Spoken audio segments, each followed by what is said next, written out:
tous.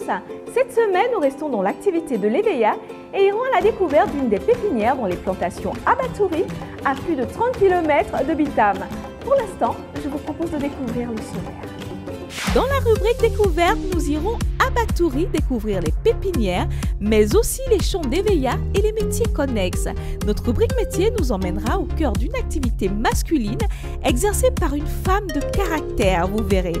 Sur notre plateau, nous recevrons M. Kebangoy et notre portrait, Lise Makita, nous fera voyager dans son univers. À la découverte des activités Abattouri, nous sommes allés rencontrer plusieurs corps de métier. C'est notre rubrique découverte. Regardez.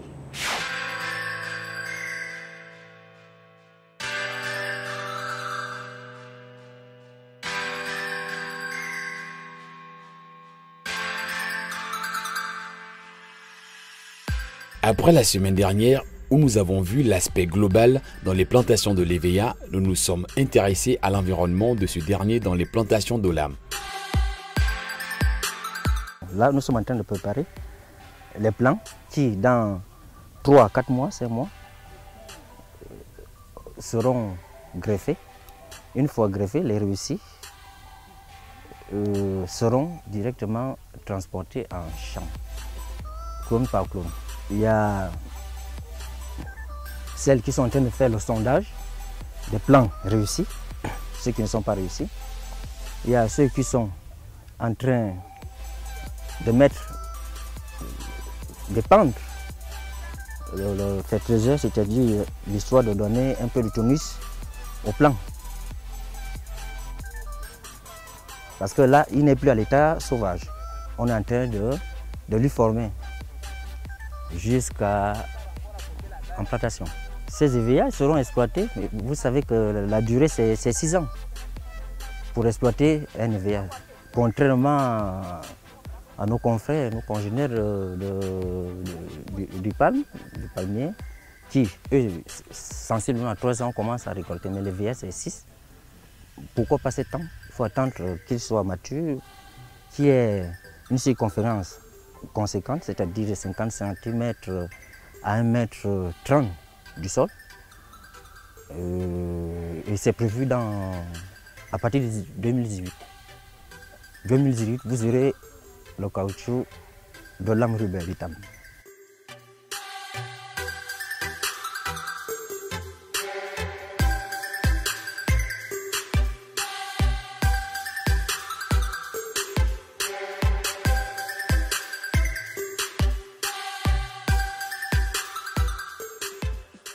Plusieurs corps de métier évoluent au sein même des pépinières pour permettre une culture dans les normes requises afin que le produit de cet arbre soit de qualité internationale.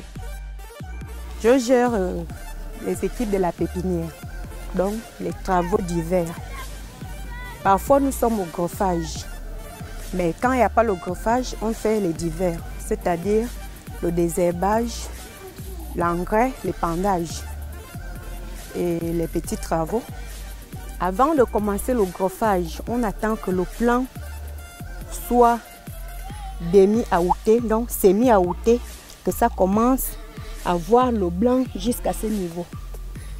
On peut aussi faire le greffage en plant vert. Donc quand c'est comme ça, quand c'est encore vert, on peut toujours passer avec le greffage dedans pour changer les plants, que ça soit civilisé. Un plant civilisé, c'est un plant qui est déjà transformé par les clones. Parce qu'on a trop de genres de clones qu'on peut changer en plant. Parce que ça là, c'est encore sauvage. Quand on met ça dans les sachets, c'est encore sauvage. Maintenant, après le greffage, c'est déjà civilisé. 21 jours après, on peut déjà débander le plant. On fait le recépage. Le recépage, ça peut passer après 2 semaines. Ça commence à donner les bourgeons. Le bourgeon là, c'est ça qu'on appelle civilisé.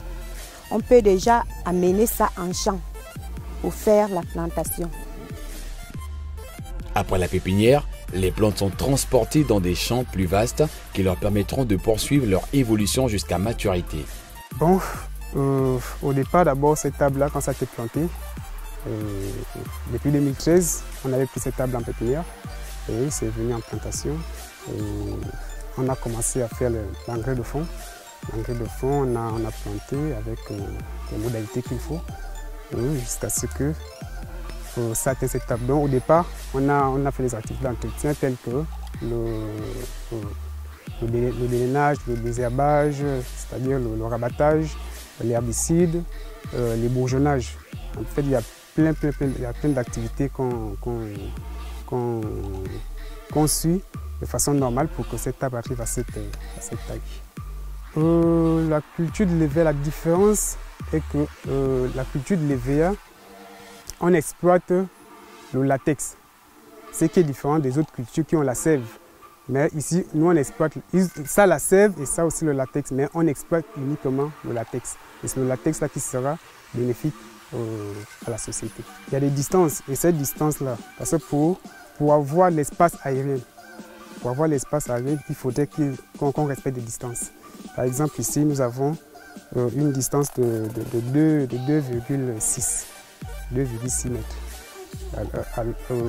Alors que si on essaie de rapprocher, il y aura compétition non seulement entre les racines et l'espace foliaire aussi, c'est-à-dire l'espace aérien, on aura des difficultés pour capter les lumières, les rayons solaires.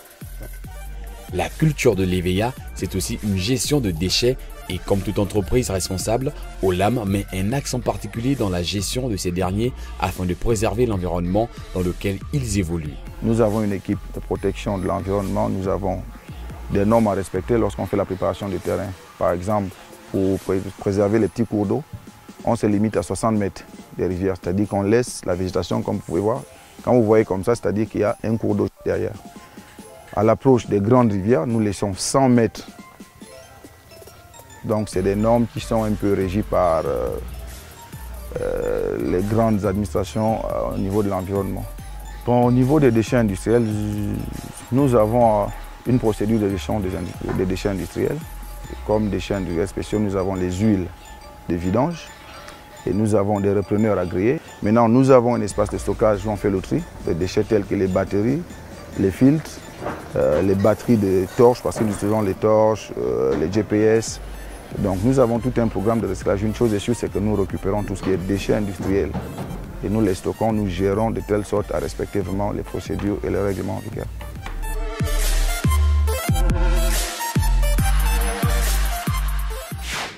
Nous sommes allés à la rencontre d'une femme exceptionnelle qui a choisi de travailler dans une activité qui est souvent réservée aux hommes. C'est notre rubrique métier. Regardez.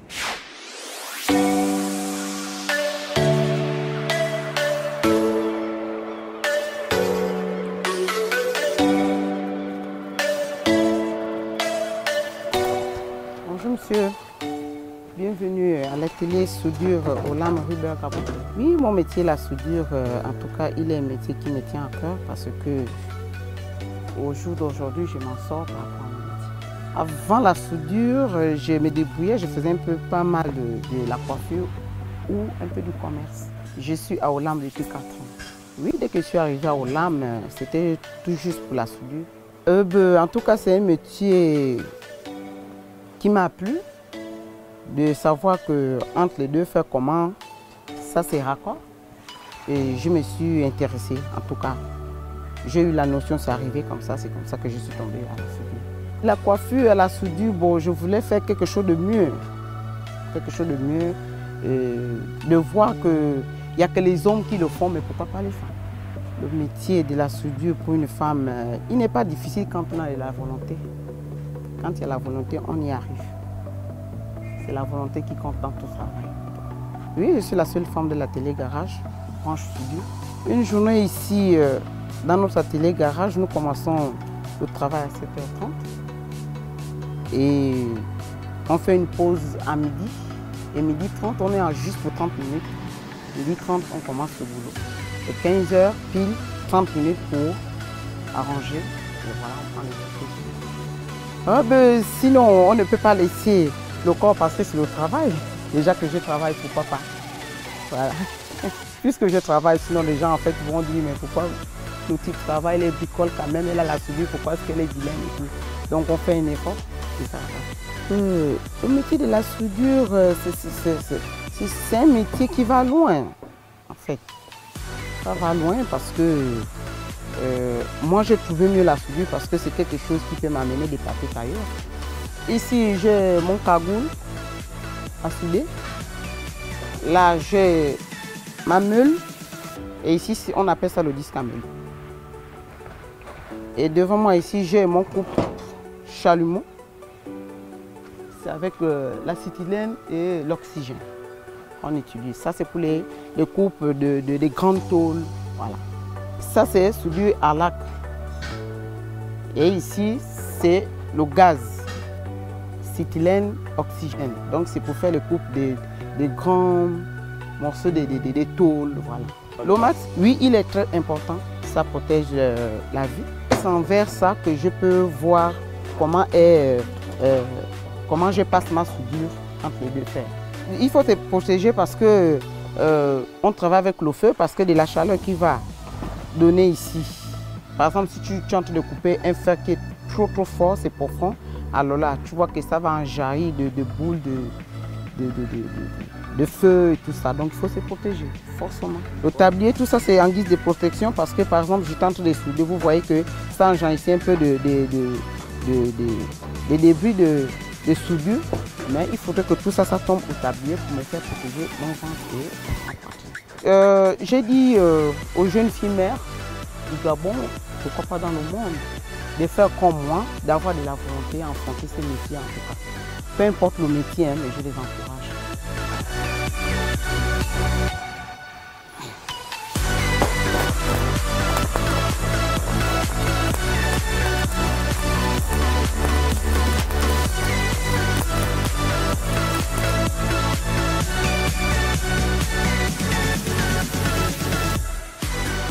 Je suis une mère de famille, j'ai 3 gosses et j'ai 38 ans.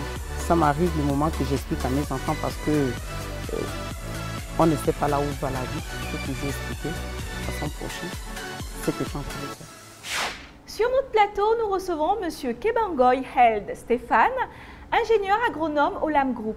Bonjour M. Kebangoy. Bonjour Madame Nelly. Merci d'avoir accepté de faire le déplacement. Je vous en prie.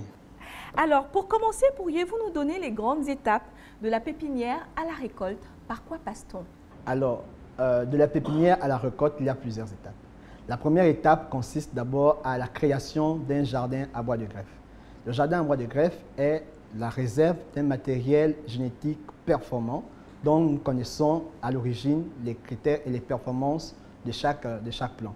Donc, cette réserve de matériel génétique va être mise en place 2 ans avant la création des différentes autres pépinières. Et au bout de la 2e année, on va procéder donc à la création des pépinières en sac ou de plein sol. Mais comment ça va se faire? La première étape va consister donc à aller collecter les graines de VIA dans les plantations adultes qui existent peut-être chez les villageois ou dans les entreprises qui font dans le même secteur, ce qui est le cas dans la province du Wallintem. Donc, après la récolte, les graines vont être sémées dans des germoirs. Nous allons attendre 3 semaines de germination. Ces plantules qui vont sortir donc, de ces graines vont être transplantées dans les pépinières de sac ou de plein sol selon le type de pépinière que nous avons. Et les 2 types de pépinières dans la plantation de LAM Robert existent. Donc, après donc, cette transplantation, nous allons attendre sensiblement 3 à 6 mois pour que les plantules qui ont été transplantées atteignent le diamètre greffable. Donc, le greffage est l'opération qui donc, va consister à fusionner donc, le matériel génétique performant donc, qui existe au jardin à bois de greffe avec les plants sauvages issus de la germination des graines. Donc, de ce greffage va donc sortir le futur plant qui va être mis en plantation. Et nous allons attendre après le greffage 6 mois pour que les 10 plantes greffées soient transférées en plantation. Voilà. Donc ça c'est lorsque les plants arrivent en plantation, nous allons attendre maintenant du planting jusqu'à la récolte sensiblement 7 ans. Monsieur Kebangoy, peut-on réellement parler de mécanisation des techniques de travail sur vos sites d'EVA? Oui, la mécanisation est possible en EVA culture. Bien entendu, toutes les activités ne sont pas mécanisables. à cause des délicatesses de ces activités, notamment le greffage et la saignée, ce serait peu évident de penser à mécaniser ces opérations. Cependant, il y a différentes activités. Avant de passer à la saignée ou au greffage, je prends un exemple. Lorsque nous avons commencé avec la trouaison lors du planting, le rendement journalier en moyenne d'un ouvrier variait entre 50 pour le plus faible et à 150 pour le plus fort par jour. Alors, vu les défis qui étaient les nôtres en termes de planting, les rendements journaliers, c'était difficile d'atteindre nos objectifs. Nous avons pensé à mécaniser l'activité avec les tracteurs. Et aujourd'hui, un tracteur, lorsqu'on fait la trouaison, est capable de nous produire sensiblement 650 trous par jour. Comprenez qu'il y a eu un gain considérable dans nos rendements journaliers, dans nos objectifs de planting. Donc la mécanisation est possible. Et nous sommes en train de penser actuellement comment mécaniser plusieurs activités.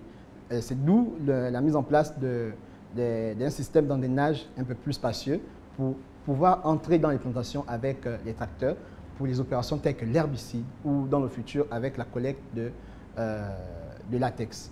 Nous sommes dans cette étude-là et nos projets, c'est de finir à terme avec un bon nombre d'activités mécanisables.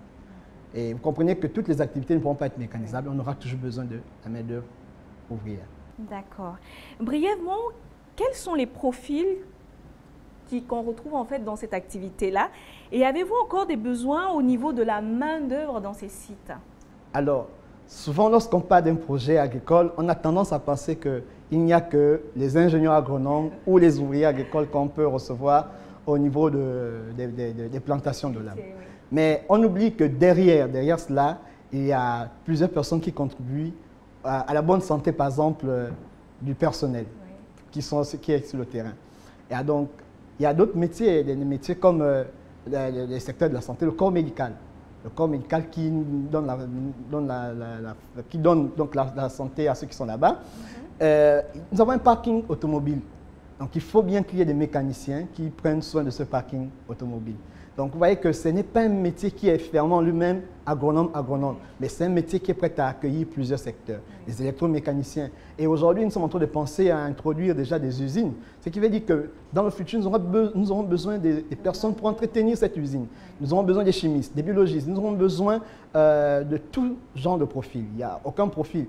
Ce qui m'a même surpris la première fois lorsque je suis dans ce secteur, on a même pensé qu'il faudrait qu'on introduise des enseignants pour les enfants des personnes qui sont employées dans l'âme. Donc comprenez que ce n'est pas seulement agronomie, ce n'est pas seulement agriculteur, mais c'est tous les métiers qui peuvent permettre au développement social d'une localité. D'accord, ok. Quels étaient les objectifs au lancement de ce projet et à quelle étape vous situez-vous aujourd'hui par rapport à cela? Initialement, le projet était pourvu de 28 000 hectares de superficie plantable. Actuellement, nous sommes en train de compléter les 12 000 hectares de projet. Et je crois que les défis sont à venir. Il y a beaucoup de... Vous savez, l'âme fait aussi dans l'environnement, la protection de l'environnement. Et toutes ces choses sont... Au fur et à mesure qu'on avance, nous continuons de pouvoir vérifier si nos objectifs continuent toujours d'être dans les normes. Oui. Donc, nous sommes à 12 000 hectares plantés aujourd'hui. Merci, Monsieur Kebangoy, pour votre présence sur notre plateau. Je vous en prie. Nous avons reçu Lise Makita la semaine dernière sur notre plateau. Nous avons voulu cette semaine vous proposer son portrait. Restez avec nous.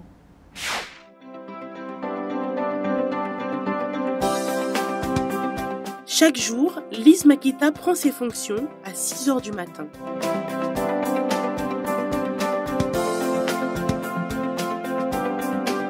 Son travail est méthodique. Chaque soir, elle prépare sa journée du lendemain. Ici, j'ai un chef d'équipe sur le terrain, à qui je donne les instructions la veille.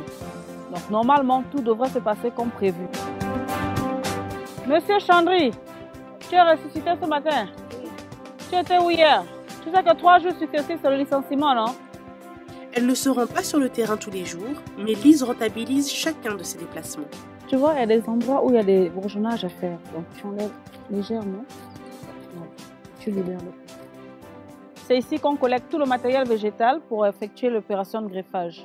Le matin, les éléments arrivent normalement autour de 6 h. Ils coupent le bois, comme vous voyez là. Il y en a qui coupent Et il y en a qui transportent et il y en a qui chargent. Alors ici, nous sommes en pépinière A, parcelle 3. Nous avons voulu mettre une parcelle expérimentale pour montrer à tous et à chacun que l'EVA peut pousser en association avec d'autres cultures. Lise n'hésite pas à innover autant dans la gestion des ressources humaines, mais également dans les plantations. L'essai a été mis en place en mars. Vous voyez bien comment les bananiers se comportent. On n'a pas eu besoin d'engrais, on n'a pas eu besoin de traitement phytosanitaire, on n'a rien fait du tout, on a juste planté et observé. On n'a pas arrosé, la nature a arrosé. Des éléments naturels ont servi au développement des plantes qui sont ici. C'est intercalé comme ça, une ligne d'EVA, une ligne de bananier. Et là, par le fond là-bas, vous avez une ligne de taro. Vous pourrez voir également le comportement du taro. Les feuilles sont bien épanouies, le plant se développe correctement bien. Donc c'est pour montrer que parfois ce que l'on entend n'est pas forcément vrai. Aujourd'hui, vous avez la possibilité de voir de vous-même que l'EVA peut se combiner avec d'autres cultures et qu'il n'y a pas de problème.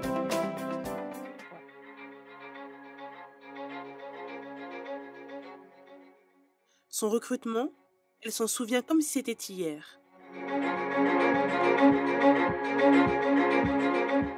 Mon intégration s'est faite à travers un appel d'offres. Olam a fait appel à notre université, cherchant des jeunes ingénieurs. Sur les 3, le jour du voyage sur Bitam, nous n'étions que 2. Il y a un qui a désisté. Nous sommes arrivés 2 ici. Et au finish, je suis restée toute seule. J'ai obtenu mon diplôme d'ingénieur agronome en 2011. J'ai passé 3 concours, le concours de la santé militaire, le concours du génie civil et le concours d'agronomie. Et des 3 concours, c'est celui de l'agronomie que j'ai obtenu. Et Olam fut mon premier employeur. Donc, depuis décembre 2012, je suis employée à Olam Ruber Gabon. C'est plus difficile parce qu'à cette époque, j'étais maman d'un bébé de 3 à 4 mois. J'allaitais et il fallait partir le matin à 5 h, revenir autour de 16 h, 17 h. Je ne connais personne à Bitam. Lise a quitté la ville pour la campagne et elle ne le regrette pas. Son cadre de vie est agréable et elle s'autorise même le loisir d'aller faire du sport avec l'équipe de football féminine. Lorsqu'on est femme dans le milieu dans lequel je me trouve, normalement ça devrait être un avantage. Mais je dis que ce n'est pas donné parce qu'aujourd'hui on prône l'égalité des chances, on prône l'égalité des sexes. Il y a des complexes qui sont là, mais bon, on ne regarde pas. Ce sont les aléas du professionnel et on regarde l'objectif vers lequel l'objectif qu'on se fixe et puis on se bat pour y arriver. En tant qu'employé dans la société Olam, je me sens sincèrement bien.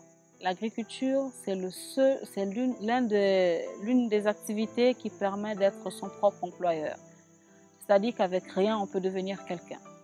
Actuellement, je suis adjointe et je pense que ce poste, je le mérite. Je pense que l'EVA devrait être, si l'on ne regarde pas les fluctuations de prix sur le plan mondial, l'EVA devrait être un poumon de notre société. Parce que l'EVA offre un grand marché mondial. Et normalement, si le pays se concentre sur cette culture de rente, il y a beaucoup à faire, il y a beaucoup à gagner.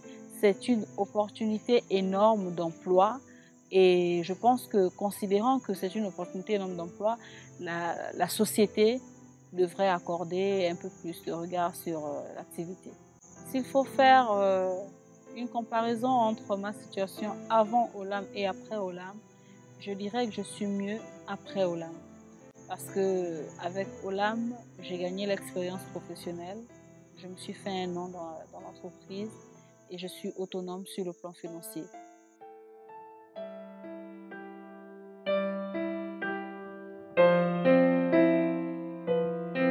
Au cœur d'Olam, c'est fini pour aujourd'hui. Je vous donne rendez-vous pour un nouveau numéro la semaine prochaine, même jour, même heure, sur cette même antenne. En attendant, prenez bien soin de vous. Au revoir.